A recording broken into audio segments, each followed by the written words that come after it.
You are listening to Uranium Spotlight on Tuesday, May 20th, 2025. Brought to you by PurePoint Uranium Group, your exploration partner in the most prolific areas of Canada's Athabasca Basin.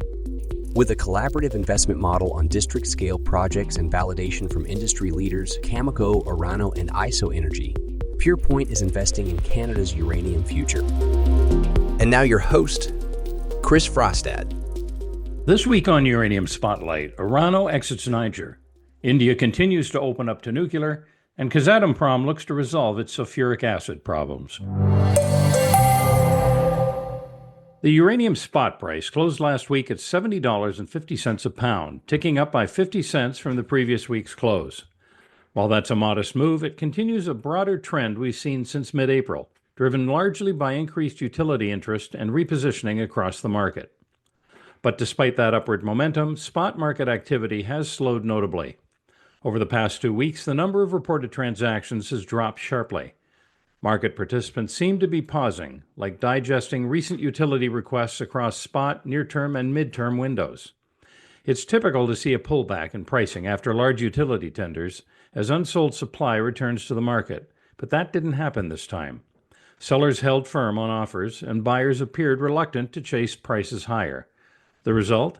A standoff. No formal trades were recorded last week, and bid-offer spreads remained wide. Still, the market wasn't entirely quiet.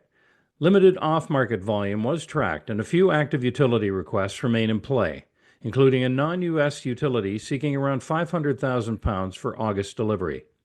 In the term market, it was even quieter. No new contracts, no major awards. A few longer-dated inquiries are underway, including U.S. and non-U.S. utilities seeking UF6 and EUP deliveries starting in 2026 and 2028. So while the price held firm at $70.50, volume remained thin and positioning cautious. This kind of activity, quiet but with undercurrents, often precedes larger moves. The question now is whether buyers will blink or sellers will soften. If you haven't already, be sure to subscribe to Uranium Spotlight podcast, available on your favorite podcast platform or on PurePoint Uranium's YouTube channel. Last week, we covered the Nigerian military government's raid on the offices of Orano's subsidiaries, Orano being the French state-owned uranium company operating in the region. At the time, Orano had lost contact with its in-country representative and was unaware of his whereabouts. We now know that the individual who serves as director of Urano Mining Niger, the company's lead subsidiary in the country, was arrested and taken to the General Directorate of External Documentation and Surveillance. Urano is calling the arrest arbitrary and has filed legal actions in Niger, citing illegal detention, confiscation of property, and violations of their employees' rights. This escalation appears to be part of a broader effort by Niger's military government to dismantle lingering French influence in the region. While rooted in post-colonial tensions, this anti-French campaign is likely being encouraged, if not strategically supported, by Russia and its allies in China, Turkey, and elsewhere. The objective?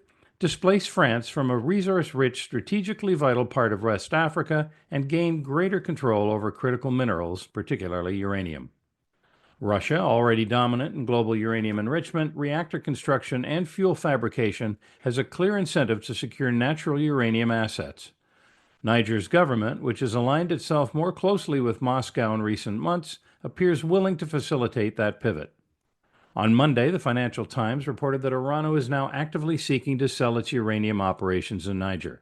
While no buyers were named, Orano confirmed to Reuters that they're proceeding with legal claims in both international and Nigerian courts, and that multiple parties have expressed interest in acquiring the assets. India has just taken a significant step towards accelerating its nuclear energy ambitions. Following a government committee review, new policies are being adopted that open the door to private investment in nuclear development, something previously restricted. Just as importantly, the government is easing liability rules for reactor operators, aligning them more closely with international standards. That shift alone could unlock a wave of new financing. What does this mean for the uranium market? Well, potentially a lot. India already has 6 reactors under construction and plans to build 18 more by 2032. These aren't just state-driven projects anymore. Major Indian conglomerates are moving in. NTPC, India's largest utility and a dominant coal plant operator, is entering the nuclear space. So is Tata Group, a Fortune 500 infrastructure powerhouse with experience in rail, airports, and industrial projects. NTPC is already working with Holtec, a U.S.-based reactor designer, to bring American technology and expertise into India's build-out. And with recent U.S. policy changes encouraging cross-border nuclear cooperation, this partnership is likely the first of many. For uranium investors, this is another meaningful signal. India is serious about scaling nuclear. With the policy and investment barriers coming down, demand for uranium fuel, especially in the second half of this decade, could be far stronger than many models currently assume. Kazatomprom has recently faced challenges hitting its production targets, primarily due to a shortage of sulphuric acid, a critical input for in-situ recovery mining.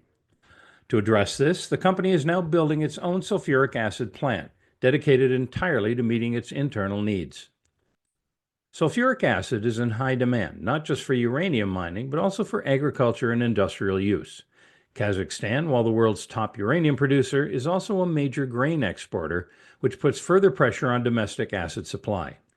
By securing its own dedicated feedstock, Kazatomprom is positioning to ramp up production across several mines, particularly at JV Inkai, its joint venture with Cameco, where output has recently underperformed. This development could provide a near-term benefit to Western partners like Cameco, but it's important to note that many of Kazakhstan's next-generation high-capacity uranium projects are joint ventures with Russian and Chinese entities. Meanwhile, older mines with Western ties are approaching the end of their life. As a result, the long-term boost from this increased acid supply may primarily serve Russian and Chinese interests rather than Western utilities. The broader picture is this. Russian and Chinese influence over the global nuclear fuel cycle is growing, not just in Kazakhstan. We've seen similar trends in Niger and more recently in Namibia, where new deals are deepening their reach. These moves are gradually tightening the noose on Western access to uranium, shrinking the pool of politically aligned suppliers. At this point, Canada and Australia represent the West's most secure sources of uranium, but even that is complicated. Australia, despite holding the world's largest uranium reserves, bans uranium mining in 6 of its 8 states. Even India, which has ambitious nuclear growth plans, could face difficulty securing enough fuel for its reactors. This backdrop, a widening supply gap and a market increasingly split along geopolitical lines, makes the need for new greenfield uranium production more urgent than ever. And arguably, the best place to bring that online is Canada's Athabasca Basin. It offers not only the highest grade uranium deposits on the planet, but also a stable, business-friendly jurisdiction that's actively working to accelerate mine approvals. Denison Mines has released its Q1 2025 results, and its Phoenix ISR project continues to lead the way towards new Canadian uranium production. The Canadian Nuclear Safety Commission has scheduled public hearings for October and December, the final regulatory step needed before construction can begin. Denison is targeting a construction date in early 2026, with first production from Phoenix still expected by mid-2028. That would make it the first large-scale uranium mine developed in northern Saskatchewan since Cigar Lake over a decade ago. Engineering is already 75% complete. Denison has invested over $7 million so far and committed another $67 million towards long lead items.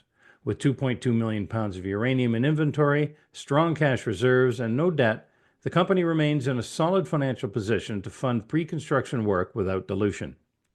At the McLean Lake joint venture with Orano, Canada, preparations are underway to launch the 2025 Sabre mining program at McLean North.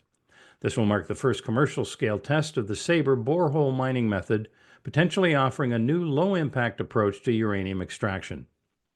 Denison also strengthened its board this quarter.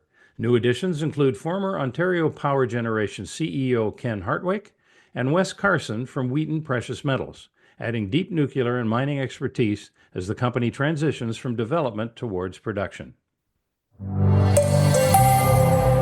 And that wraps up your Uranium Spotlight coverage for this week.